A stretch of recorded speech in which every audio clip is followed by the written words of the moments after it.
Yes, so I'm Dr. Alexander Fitzpatrick. I'm a lecturer in comparative politics and public policy just across the road at the School of Law and Pol. And I'm also an associate fellow at the Centre for Inclusive Trade Policy, which is a ESRC-funded centre among 11 universities across the US, UK, and also Europe. And we sort of undertake research on sort of what is trade policy, what are the impacts of it, especially focusing on sort of post-Brexit trading environment. I believe Paul attended our event maybe in January, or yes, did, yeah. Where we organise these sort of regional forums across the devolved nations, the UK. We publish a lot of briefing papers, and we also partner directly with the central and UK government institutions. So we have sort of really close connections with those who are actually making trade policy, which is quite handy when you're trying to learn about behind the scenes. But I'd really, just really thank you for the opportunity. Really, if you want to visit the website or get in touch or chat afterwards, we'd be happy to. I will say that this is a fascinating topic. I only started learning about trade when I started a postdoc a year ago. In August, I thought it was going to be the thing that I would grit my teeth through and get me through. And then, of course, November came along, and trade and tariffs is all that anyone and everyone can talk about. So, really looking forward to the presentation. And yes, thank you, and be happy to chat afterwards. Thanks so much. Yeah, there's so much wonderful research going on in Cardiff University. Sometimes it just takes me a little bit of time to find it. And so I was really pleased to connect with Alexander. And I think the work that your centre is doing is fascinating. So if you really want to explore more around this area, chat to Alexander at the end. Thanks so much, Paul. And after that slightly meandering, chaotic beginning, I'm now going to calmly hand over to you, where you're going to talk to us and help us to demystify tariffs. So thanks so much, Paul. Hi, Sarah. Thanks very much. And Dr. Alexander, glad you're here because you can answer any of the really tricky questions later, because I'm certainly not an academic. But hopefully we'll take you through some of the world of trade that we see before us. And Anthony at the back probably lives and breathes this on a daily basis through Welsh Government. So glad that he's here as well today. So thanks for the introduction, Sarah. And Linda, thank you for the chats that we've had over the last couple of months. And I stand before you with the task of demystifying tariffs, which we thought would be a lot easier at this time. A couple of months on, we thought things would settle down. We thought there would be a clear line of sight. We'd know exactly where we were going. But those of you that follow the news realize that day to day, hour to hour, minute to minute, things change. And I'm not sure we're any clearer today as to where we are as we were several months ago. But what I'll try to do today is give you a bit of an overview on the current global trade position and how it affects the UK. We'll invariably talk a little bit about the US, but also a lot about Europe, because that's our biggest and most important trading partner, and we'll cover that in some depth. So that's the plan today. Welcome. Grab a seat. Does that work? Right. There's the first slide. So I'm Paul Brooks. As been said, I've got a number of job titles at the Chartered Institute of Export and International Trade, which, by the way, is the organisation with one of the longest titles that I've ever encountered. Head of Nations and Regions. I also lead from a commercial accounts and partnerships perspective. I'm a generalist in terms of international trade. I manage relationships. I talk to people and point people in the right direction. I'm not a specialist in any particular sector of international trade. Already had a chat with Kerry this morning around steel. And I've already flagged that I need to probably bring one of my colleagues in to talk specifically about some of the challenges that Kerry and Kerry's business is experiencing. But I can certainly talk generally today about international trade. I'm happy to take questions as we go, but I'm not sure if that works from a logistics point of view. I know we're going to have a bit of a Q&A at the end, time permitting. But if anybody's got any burning questions, there's no such thing as a silly question. And Sarah or Linda will shove a microphone in front of you, and you can ask away. So if there's any debate, perhaps we can keep that to the end. But any questions, happy to take as we go along. So I just wanted to start off by just defining a tariff, because we've heard so much about it. A tariff is a tax which is imposed by a government on typically imported goods. It doesn't have to be imported; it could be exported. It's also known as customs duties. You've probably heard that phrase as well. And basically, it's a barrier to trade. So we're starting from that position. Certain people in certain administrations think tariffs are good. We, as a non-political international trade organisation, feel that tariffs are bad and free trade is the way to go. So I'm just defining our position at the start and as we take you through what's happened over the last couple of months and where we are currently. So I've got a running order for you today. I thought it'd be useful just to spend a couple of minutes telling you a little bit about my organisation, because you're thinking, who are the Chartered Institute? Some of you may have heard of us, a lot of you won't. Why am I standing here thinking that I can tell you a little bit about international trade? So we'll run through who we are, what we do, and how we do it. I'm going to touch on why international trade is important, the context of it. I'm going to look at the UK from a numbers point of view in terms of our exports and imports, and contrast that against the trading nations that we deal with. I'll then spend some time talking about US tariffs, current position, what it means for UK exporting businesses. And I'm not going to do many predictions, because that's proved to be wide of the mark on many occasions over the last couple of months. But I'll also spend a fair bit of time looking at the UK-EU relationship, which is vitally important to this country, to Wales and to the UK. I'll talk generally about the UK more than Wales, because our economy in Wales is inextricably linked with the UK, and the stats and the numbers that we have are better from a UK-wide perspective than they are just from a Wales perspective. Okay, so but if you have any specific questions on Wales, we can cover those off later. So that's what we're going to run through, on a bit of a Q&A at the end, I think, as well. So Chartered Institute of Export and International Trade, our tagline is, and our purpose is all about empowering global trade. We aim to help businesses to do it compliantly, sustainably, and above all, commercially. That's what we're about, and that's what we've done for a long time. We're 90 years old this year. So we were formed in 1935. At our heart, we're a member organisation, 4,500 members or thereabouts. We cover the entire supply chain, so we're sector agnostic. So we don't really focus on manufacturers, service businesses. If you trade internationally, if you do so lawfully, legally, we're interested in supporting you.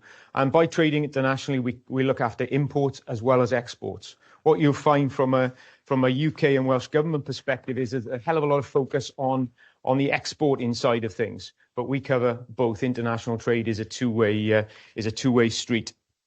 We're UK centric, but we also have a global remit as well. So we will support businesses that have maybe a UK base, but have a subsidiary in another country or a head office in another country and trade with a third country. So we'll cover the globe from that perspective. And one of the key and core things about what we do is the fact that we have about 170 staff, lots of whom are time served in industry and worked in international trade and have come to work for us for a couple of years, and then they go back to industry. They've worked in the defence sector. They work for some of the biggest manufacturers. They worked for freight forwarders and logistics providers. So they live and breathe international trade. So invariably, we can find, if a business comes to us with a problem or government comes to us with a problem, we can invariably find somebody within our 170 or so staff that have had experience of dealing with that in the past, and we can put that person to work. So that's a little bit about who we are, what we do. Just moving on quickly. Our mission is about free, legitimate, frictionless trade. We've got a bit of a challenge with that at the moment, because free and frictionless is not what you would associate with international trade, but we are trying to work through that as best we can, help businesses to navigate through to an easier path, get their goods and services moving and not stuck at a border. In terms of who we work with and collaborate with, there's a few sort of icons there, if you can see them on the screen, of businesses, organisations, governments we work with currently and in the past. We work closely with UK government, Cabinet Office, Department for Business and Trade. We work very closely with Welsh Government. I'm pleased that most of the international trade advisors, indeed all of them in Welsh Government, are members of the Chartered Institute of Export. We also work with Scottish Government, Scottish Enterprise, Northern Ireland and Invest NI. So we cover the whole of the UK from a number of different angles. But we do work commercially with lots of organisations as well, some of the biggest businesses in the world who have issues particular to certain countries that work with, and we work with the media as well. We're about telling the story of international trade on a world stage and dispelling any myths and providing education and training as best we can. So how we go about that, just very quickly, is provide qualifications, training and advisory services to anybody who needs it from an international trade point of view. If you're a member of ours, lots of what you can access is free of charge or heavily discounted. If you're not a member, we do a lot of public webinars and information which sort of teases some information towards you and then encourages you to get involved in other specific areas. Whilst being a membership organisation and we're a not-for-profit charity, we do operate on a not-for-loss basis as well. So we need to generate income to further our activities and make sure that we're growing and delivering as best we can for all our membership. So one of the things that you might want to consider, our daily update newsletter goes to around 15,000 people, completely free of charge. There's a link at the end of the presentation where you can jump into it, or we can share it afterwards. But we look at world news from a trade perspective and put a spin on it in terms of international trade, and that gives you access to other resources. So anybody can register for that, completely free of charge. Might be something that you're interested in at the end of today's chat. So that's us. That's who we are. We've been around a long time. We got chartered status last year in 2024, which we're very, very proud of. And so here today to talk to you about why international trade. So the what is it, first of all? Here we are. The definition that you've heard before: exchange of services and or goods between different countries. That's very important. But thought it'd be worth mentioning what international trade actually covers. The obvious: manufactured materials, services, but also commodities, labour and capital. All of those are classed as international trade. And in such difficult times, you might be thinking, why would a business bother trading internationally? Lots of businesses have retrenched from trading because they found it more difficult, typically the smaller businesses that have a lot of challenges with resources, time, etc. But the reasons why businesses should think about trading internationally is it definitely is a more efficient way of trading and promotes economic growth. And what we say about businesses, and this is factually correct and statistically proven, is the businesses that trade internationally are more efficient, more profitable, they're more sustainable, they employ more people generally, and they survive longer. In downturns, if you're exposed to more than one market, then you're every chance of prospering in a second or third market. So there is a reason why you should think about trading internationally if you're a business or your clients, your members are thinking about it. It is, for a lot of businesses, not all, for a lot of businesses, is worth an avenue pursuing. So just want to set that context. Why international trade? It's important for those reasons. I just look at it from a UK trading numbers point of view and what it means to us as a nation. These are the figures based in June 2025. Some of them have been updated in the last couple of days, others haven't, so I've just gone with the June 2025 figures. The total value of our trade, import and export, 1,820 billion, 20.5 billion. It's a huge number, huge number. UK exports, 888 billion, imports 931. Both of those figures are up on the previous 12 months. But what's a little bit worrying is the number of businesses that trade internationally is down, only slightly, by 0.1%, but that equates to 1,000 or a couple of thousand businesses at the smaller end that have given up because they found that it's generally too difficult to trade internationally, which is a really worrying trend. And FSB will probably echo that, Rob, as well. But one of the things I just want to leave you with in terms of the stats, they're huge numbers. But from a global ranking point of view, the UK is the 4th ranked exporter of goods and services and the 4th ranked importer of goods and services. You think about the size of us as a nation compared to some nations, we're 4th globally in both those measures. So we do something right. And I'm always frustrated by the news when you see, which is doom and gloom. We are a big international trading nation, and if the only one thing you take away from today is how important international trade is to us, how much we do of it, but how much more opportunity there is if we can work together and get it done correctly. Okay. I'm going to talk about UK exports now. This graph hopefully illustrates, and you can see it behind me, the top 20 nations that we trade with. And US stands alone as the number one export market. I need my glasses to see that slide. 200 billion, 22.8%. So it's a massive number. But again, the takeaway for you here is that the EU in total actually equates to 41% of our exports. So if you bring together the EU nations, it's 362 billion, 41%. So nearly double the US. So it's quite correct to say the US is our biggest single export market, but the EU is twice as big, pretty much. Okay. Looking at China and India, these numbers potentially will grow in the future. China's at number 6, India at number 13. I can see India definitely coming up that league table as the free trade agreement that's recently been announced is enacted, although I think we're working through some of the details behind that at the moment, and Dr. Alexander will probably know more than me on that. But just to set the scene, those are the top nations. You might think there's some anomalies there. You can see the Netherlands at the top, 51 billion. You think, much trade with the Netherlands? Something called the Rotterdam effect. Exports are registered at the port of entry. Most traffic into Europe goes to the port of Rotterdam. Hence why it might not end up in the Netherlands and is probably en route to France or Germany.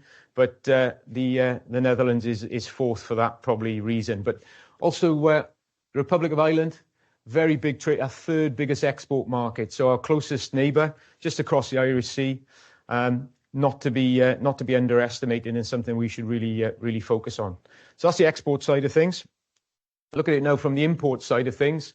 Again, US stands head and shoulders in a single nation basis from imports, 121 billion, 13%. But the EU's even more important from an import perspective. Nearly 50% of our imports come from the EU, 458 billion.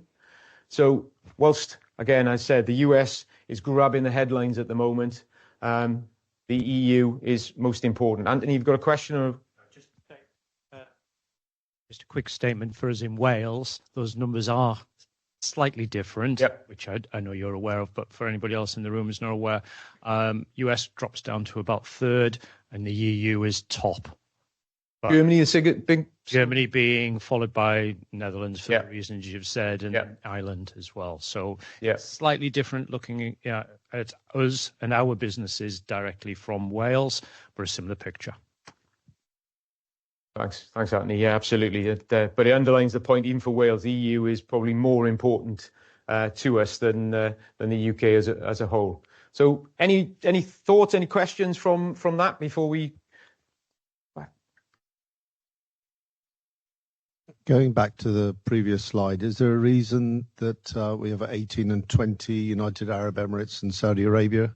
Is there a reason that I'm asking, is it financial or ethical? Is there a reason they're in the top 20 and what the biggest markets are? Sorry, no, not so much in the top 20. Why they're as low as they are was more my question. Why they're as low as they are?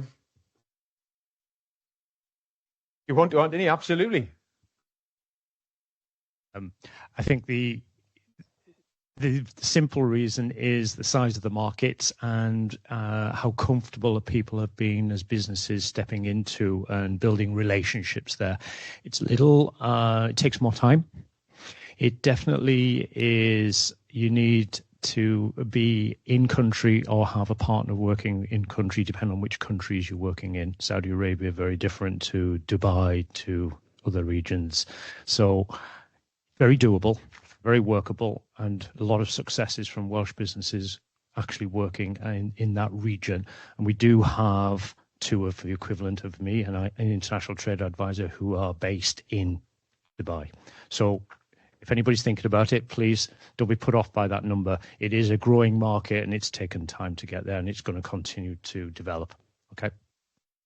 Just building on that, there is a free trade agreement in discussion with the GCC, the Gulf Cooperative Council of Nations around the Middle East, and if that comes to fruition, probably in 2026, then there'll be every incentive for businesses to trade more with that part of the world. But you're right, there are some considerations and challenges in terms of access in that market. I think we've got another question over here. Who else one in front of you? I think Yeah. So I just wanted to check. I think you mentioned that the focus from the Institute was mostly on supporting exports, or that's where most of the questions were centered around. Given our balance of trade is we're a net importer, why do you think that's the predominant focus of questions? Is it more complicated? Yeah. Well, certainly from a Chartered Institute point of view, we support both imports and exports. Government focuses more on exports because there's more value add generally to be had by exports growing the business into a different market. So understandably, governments focus on that aspect of it. In most cases, though, businesses that trade internationally, there is an element of having not everything that we produce in the UK. We don't produce everything that we need in the UK. We have to import from wider supply chains, etc., to feed the export market as well. So, understandably, governments focus on the export side of things because that's kind of also the headline grabbing, but the most obvious way of adding value. But imports are a necessary fuel to the way in which we can grow international trade. So we support both. Okay, thank you. Let's get back on track. There we are, President Trump. Famous photo there from the Rose Garden in the White House on the 2nd of April, so-called Liberation Day, where he announced the tariffs.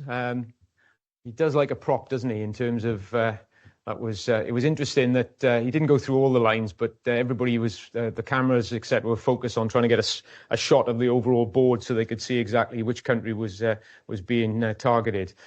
First thing to say is the UK wasn't specifically targeted. We got off relatively lightly compared to the rest of the world, but there are some challenges around the tariffs that have been introduced, and we're still working through the details largely. Most of them only just come into effect in the last couple of weeks, and some of the details have not been fully thought through. We get challenges on a daily basis from businesses saying, well, actually, we're trying to interpret these rules. What do they mean? And we've had, in a couple of instances, to have to go back to the US and ask for clarification because the wording of what has been introduced sometimes doesn't make sense or is contrary to other legislation that already exists. So there's a huge amount of following through on that at the moment. On the 29th of August, in the US Court of Appeals in the Washington, D.C. district, the court ruled that Trump has overstated his authority. He used something called the International Emergency Economic Powers Act. I had to read that because I can't memorize it. To bring these tariffs into force, citing national security and trade deficit concerns. But the court has said that he can't use that. It's been a misappropriation of power.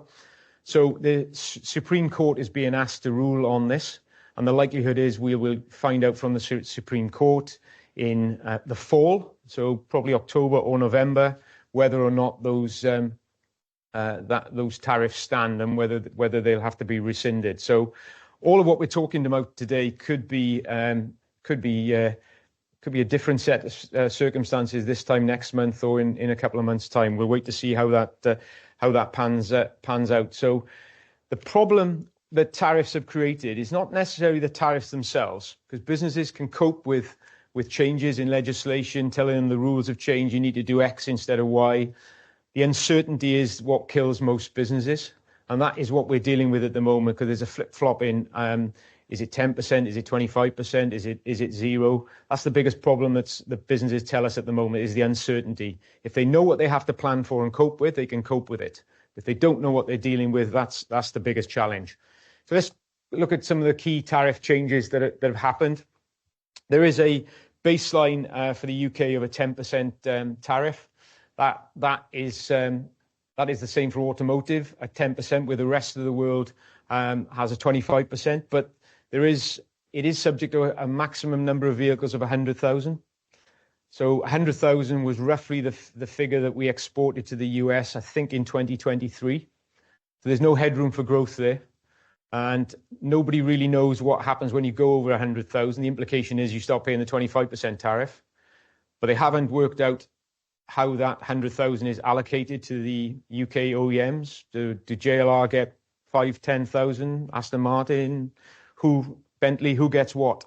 So that's what I mean by the details behind this still need to be worked through. So the auto industry breathed a little bit of a sigh of relief, but they still need to know what the details are. If you're in steel and aluminium, there's a 25% tariff. We were hoping for a deal around that, but that seems to be scuppered after the recent state visit of President Trump.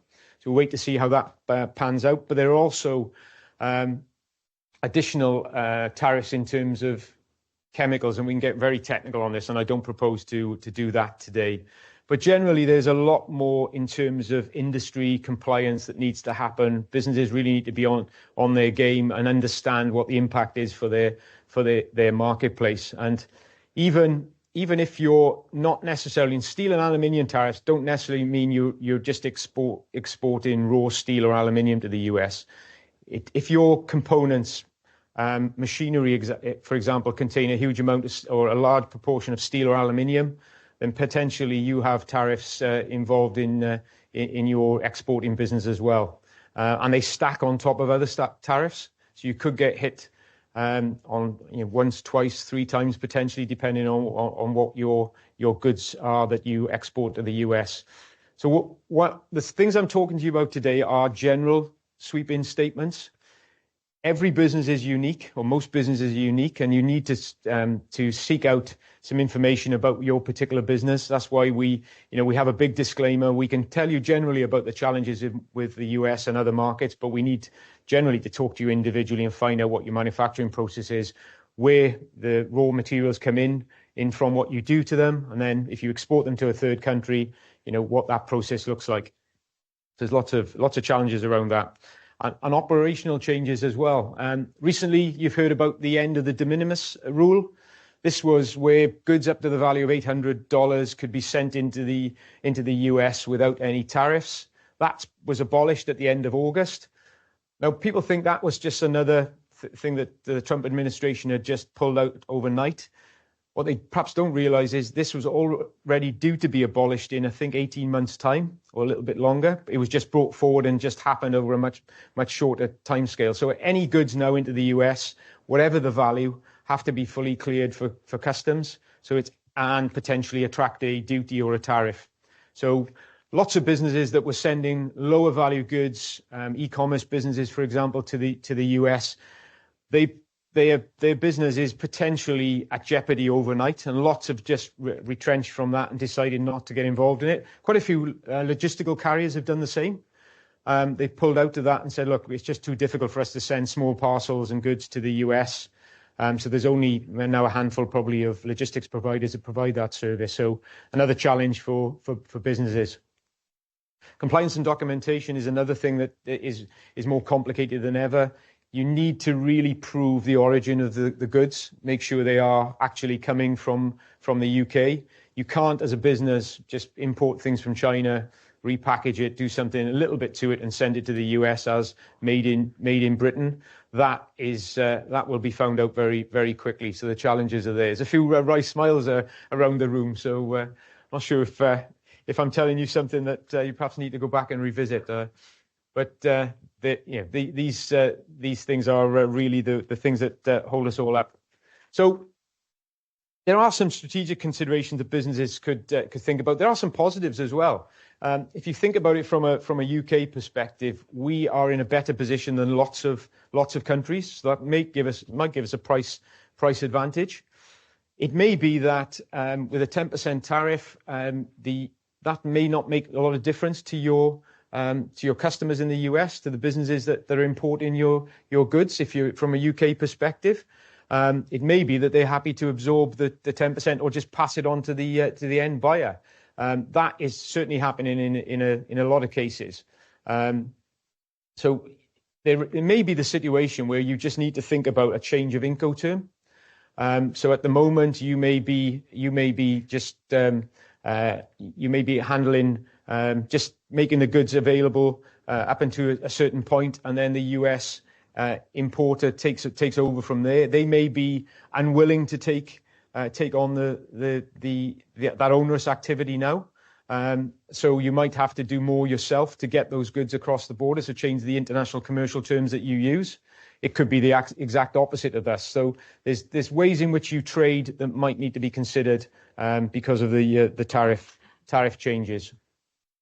Having a diversified supply chain is always a good idea, though. So maybe a number of different routes into the US could be considered. And it's now perhaps a time for businesses to stop, think about how they're doing, and look at ways in which they might do things differently in the future. So these changes sometimes can be an opportunity for businesses, and maybe to look at other markets as well, which we're starting to come on to in a second. So kind of recommended actions. I won't go through all of those. Might need to update your pricing models, ensure that customs compliance, maybe engage with new or different US partners, or just talk to the US partners that you have. There may be a way around some of the challenges you have, or just make it more streamlined. So those actions are there that we would recommend. But if you need to take advice, talk to Welsh Government, talk to DBT, talk to ourselves on an individual basis, and we'd be very happy to advise accordingly, depending on the individual situation. So there we are. Getting to the end there. I was trying to think of a graphic that sums up where we are. I think that probably it's not the end of the world, but it potentially could be a challenge. So we need to think about it. Just keep calm and find a way through this, and carry on as we normally do. But talking to freight and logistics partners, they may have some solutions that they can bring to the table. There are ways around lots of these things, and as I said, for some cases, the 10% baseline tariff, if that's all it is, might be something that you can work with the US importer to absorb, pass on to the customer, partially absorb, whatever the case may be. But it may be an opportunity for us compared to other countries. Or in the next couple of weeks, there may be no tariffs, although I suspect that with the Supreme Court having a majority of Trump appointees in place, that there will be some tariffs that we'll be dealing with for some time to come. So that was kind of US in a nutshell, just running through some of the challenges. How are we doing for time, by the way? Are we okay? Okay, 5 minutes. I better move on then. The UK-EU relationship, as we've highlighted in terms of the export-import numbers, crucially important to us from the UK, from Wales' point of view, even more so. Not a political organisation, as I said at the start. Brexit has been a huge challenge for the UK and businesses, a negative challenge, massively so. Our goods trade is still below pre-Brexit levels, hasn't recovered. Our services trade has recovered to pre-COVID, pre-Brexit levels, but only just. So that was pretty much 5 years ago now. And without that challenge that we brought upon ourselves, we would be in a much stronger position now. You could argue that we are in a relatively strong position as an economy compared to the rest of Europe. But I guess if we turn the clock back, we can engage it and think what might have been. We can't do that. We need to look forward. So the relationship with Europe is improving. The changing government last year had brought a different perspective, and the summit that we had in May has set out some real positive developments that we're hopefully going to take forward. But what we have at the moment is the Trade and Cooperation Agreement, the TCA. That was the deal that was negotiated when we left the European Union. It's still in place now. It's worked relatively okay over the last few years, but it's due to be renegotiated again next year. There's a 5-year review, but you heard it here first maybe, or you probably didn't. The EU is not looking to rip that up and start again. It's looking for a bit of a stock take. It's looking for a bit of a tweak around the edges, and it's looking to bring that up to date. So if you're a business trading with Europe, don't expect all the barriers, all the extra compliance and regulation to disappear anytime soon. Hopefully there'll be some benefits and streamlining that happens over the course of the next year or so. But things will get slowly a little bit easier, but they won't fundamentally change overnight, or indeed difficult to see in the foreseeable future. So those are the important things to take away from that. The positives that we may see in the next sort of 12 months is some sort of deal on cyto and phytosanitary goods, agri-food. Making it easier, which is a big deal from a Wales economy perspective and a UK economy perspective. We hopefully will see some links to the European Emissions Trading Scheme, CBAM, carbon border adjustment mechanism, which Kerry knows all about, I'm sure. That's coming into place in the EU in 2026. We don't have, ours is due to come in the year after. We're hoping to get alignment, regulatory alignment around that, which will make things a lot easier. And I think the main thing we can hope for is a lot more regulatory alignment between the EU and the UK, because when we left the EU, we had to reinvent ourselves and bring in lots of new regulations, etc., which sometimes were counter to the EU. What we need from a business perspective is have similar aligned regulatory standards, which make things much easier for business. We can expect probably to see that over the course of the next couple of years in certain aspects. So it's going to be some positive news, but not absolutely utopia or back to a streamless, frictionless trade that we saw in the past. That's the reality of where we are and the decision we took to leave. So just moving on quickly. 2025 UK trade priorities is all about growth, and we would argue that growth has to come through international trade. Inward investment has been on the agenda recently with the US state visit, and there was some big announcement made. That is all part of international trade, but we need to get our exports moving in the right direction as well. And that closer relationship with the EU is crucial to that. We've recently seen an industrial and trade strategy announced, a defence strategy. I think there are at least another 7 or 8 strategies, steel strategy, due to come in the not too distant future. So there's a lot of policy work going on at the moment. And as an organisation, we're encouraged to see that actually, unlike in the past, and this is a statement of fact, the industrial and trade strategy actually talked to each other and made sense, linked to one another. So encouragingly, hopefully, moving forward, the other strategies will link in as well. Something that has been mentioned for a while is CPTPP, the Comprehensive and Progressive Trans-Pacific Partnership. Took me a while to remember that and learn it. It's a free trade body that we joined in December 2024, based around the Pacific Rim. And the UK, because obviously we're a Pacific Rim nation now. But the key to it is this free trade area has economies worth £12 trillion, has 500 million people, and has a growing middle class economy. And we are part of that now. Canada and Mexico are also part of the 12 nations involved, which is interesting compared to their challenges with the US. So I see this as a really big medium-term opportunity for UK businesses. Not all, because trading with that part of the world brings with it challenges in terms of logistics, etc., time zones, cultures, all of the above. But having access to that massive and growing free trade area is a huge positive for the UK, and we need to take better advantage of that. And we will hear more about that in the coming years. Linda's giving me a time check. I think the mic is coming. I've got questions online. We're going to get... Yeah, you can, sure. Question from Rhys Llewellyn. He says, when will the SPS ruler for food and drink come into force? When it's negotiated and when it's agreed. I can't give a definitive timescale on that. Hopefully, it should be sometime in early 2026, but nobody can tell you exactly when. Thank you. Okay, that was a relatively easy one. Okay, let's come to the end. Trade deals, I mentioned a couple already. India has been technically agreed, but the details are still being worked through, and we hope that they will come into full force in the early part of 2026. And India is a massive market opportunity for us, growing nation, the most populous nation in the world, growing massively from a manufacturing perspective as well, and is, I can't remember the number, was it number 11 or 12 on our export. So the opportunity for us to bring that up as a bigger trading partner is huge. Gulf Cooperative Council, GCC, the Middle East, is also in negotiations, but hasn't been agreed yet. That could bring, back to the question for the gentleman at the back, that could give us some good opportunities going forward. There is technically a trade deal still in the ether with Israel, but that comes with huge challenges, hence why I put it in red, whether it will happen or not.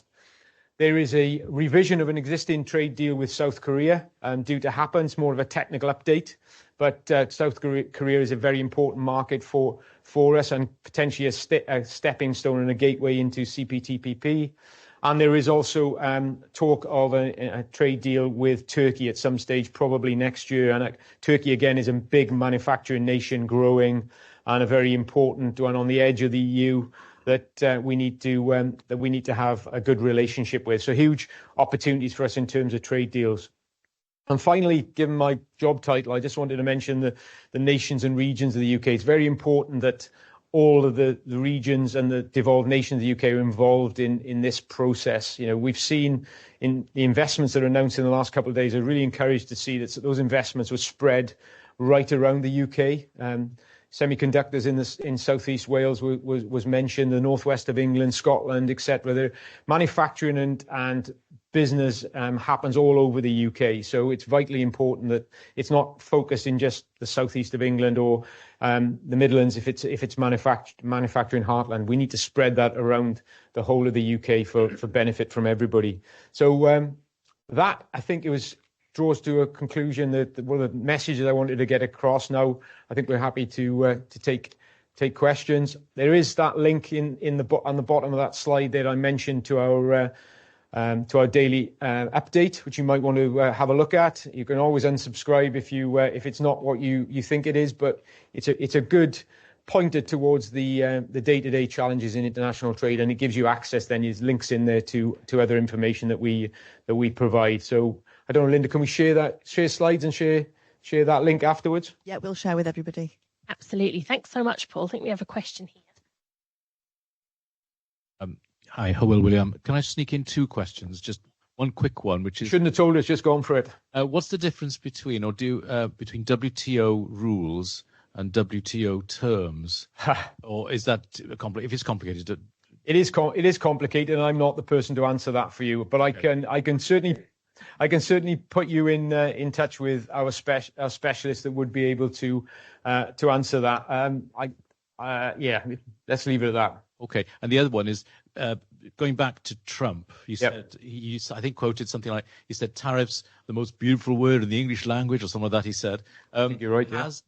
Is there evidence that tariffs will benefit the US economy, or will it damage the US economy? I think personal view, and I've done a fair bit of reading around this, and others in the room will have a view, I'm sure, that tariffs historically have never proved to be good for the economy that's introducing them. There's lots of evidence that tariffs introduced in the early 1930s actually deepened the depression massively. They're a way of raising revenue.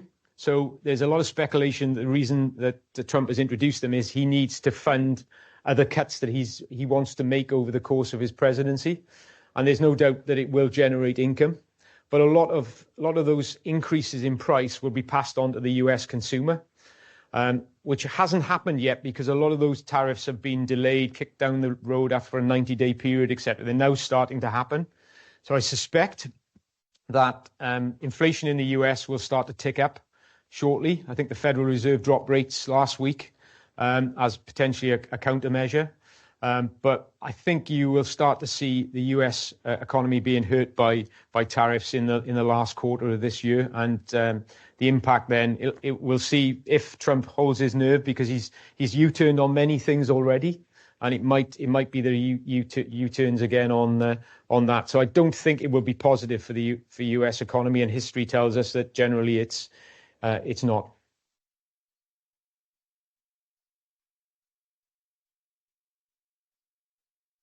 On now. Good morning, everybody. Bore da. Roger Bassett-Jones from Advocacy Support Cymru. Thank you very much for your presentation, Paul. I just wanted to share, if you bear with me, a personal anecdote, which I think reinforced what you said about, I think I've encountered the Rotterdam effect, and also implications for Brexit. So bear with me while I share a somewhat absurd anecdote from a consumer perspective. I hasten to add, I did not go through with the transaction, but I was lured on social media by some funky Beatles socks, which were being advertised. Yellow Submarine, I think. And they were going for a song at about £7.99. And I was expecting sort of postage and packing to be on top of that. So I did a little bit of investigation because I was a little bit curious and wary to discover that they were manufactured in Sweden. I clicked further with a view to purchase, but up popped a graphic, dispatched via the Netherlands. So there was a shipping charge, and that would incur, because of Brexit, because that popped up as well, an extra £18.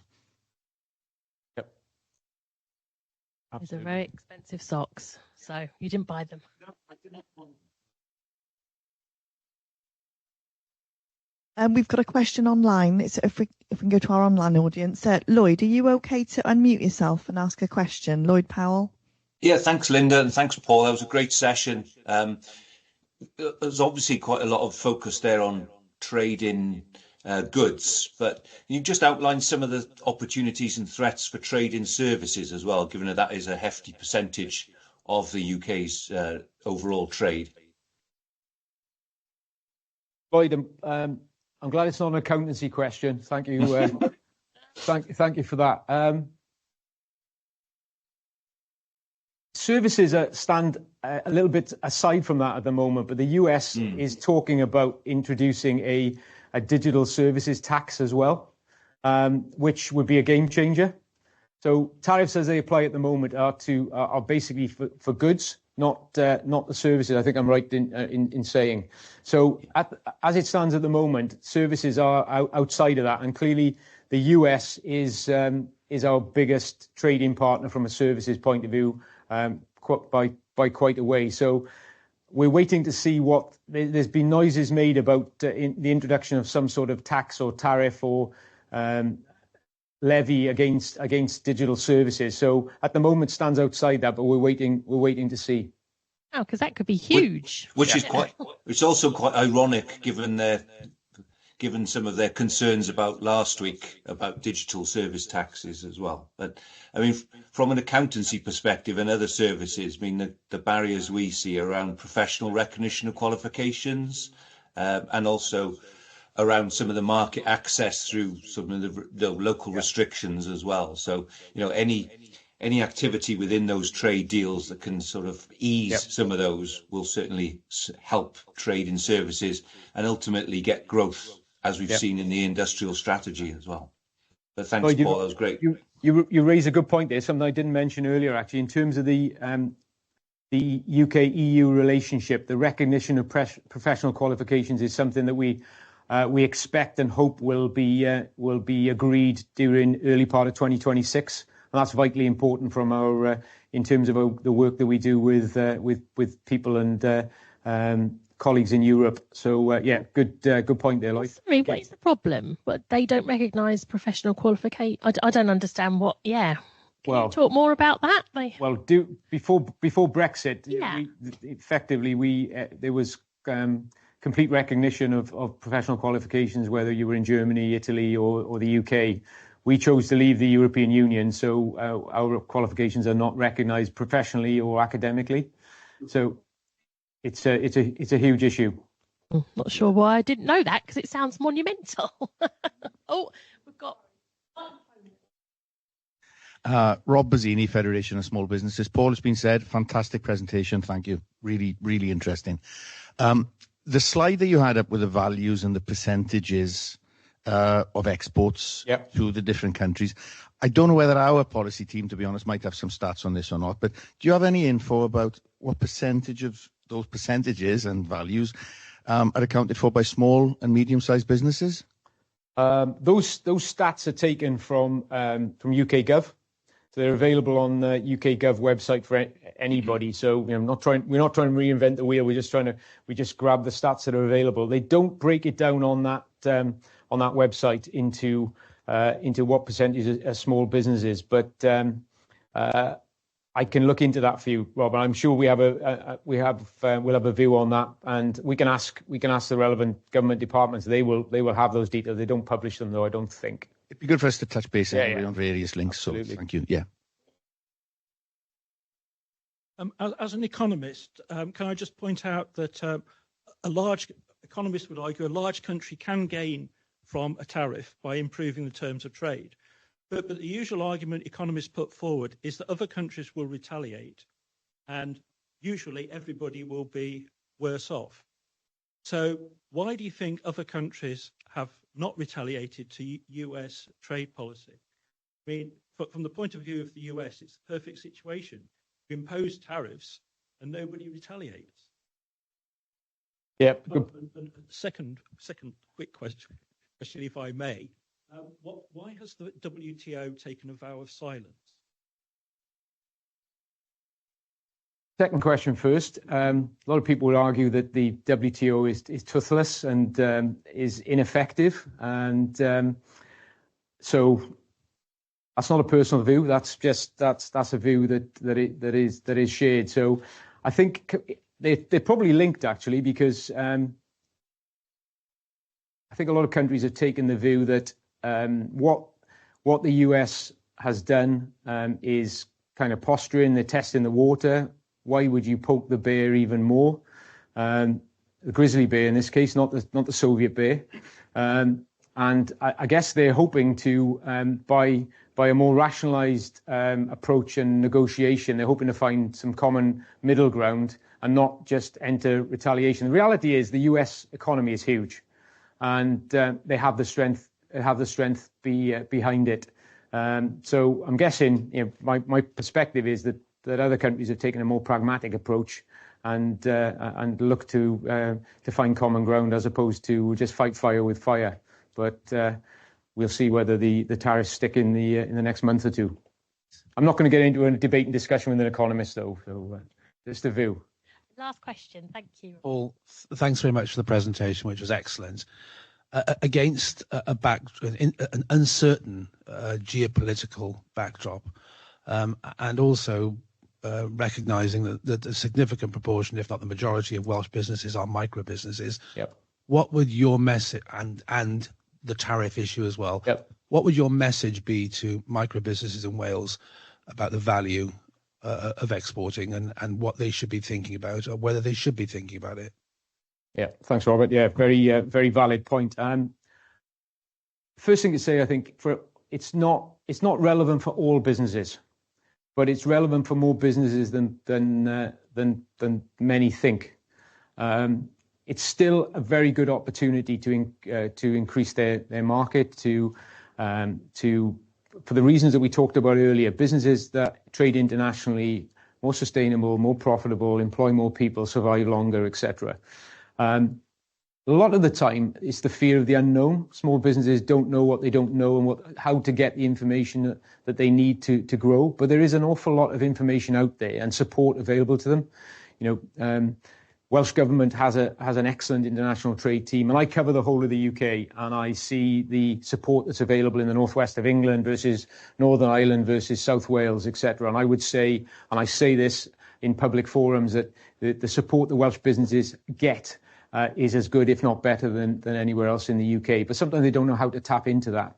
So what I would say to the business, if it's appropriate for them to think about our nearest markets first. It's not always, the first export doesn't need to be to the US or to China or to the Middle East. It could be to the Republic of Ireland. It could be to France. It could be to Denmark. There are ways in which you can do that appropriately, grow your market. But I would certainly, it shouldn't be off the table. It is more challenging than it's been, but there are opportunities, and you need to try and find those opportunities and really push forward to take the business forward. We can't keep waiting for something to change, something to happen, for things to get easier. Like it is, we have what we have, at least for the next 5-6 years. It's difficult to see a fundamental change with Europe over the course of the next 5-6 years, and until potentially you get the change in the presidency in the US as well. So I would encourage them to push on with those plans, consider it, but look for help as well, and there's plenty of help available. Final point from Welsh Government. There was a great advert there. Thanks, Paul, as always. Yeah, Welsh Government. I'm actually employed by for the Business Wales project, which is funded by Welsh Government. So it's not semantics. It's really important with regards to, so if anybody in the room is looking for support around exporting, go to the Business Wales site for exporting, and that will direct you accordingly to ourselves in Business Wales, who are funded by Welsh Government. Sorry, I need to make that as a point. There is a team within Welsh Government and there is the Business Wales team. I work day in, day out with micro businesses and SMEs in particular. So I know the challenges, issues, concerns, fears that come across, and we want to help, along with the Chartered Institute and along with Welsh Government, to make that a potential success for businesses moving forward.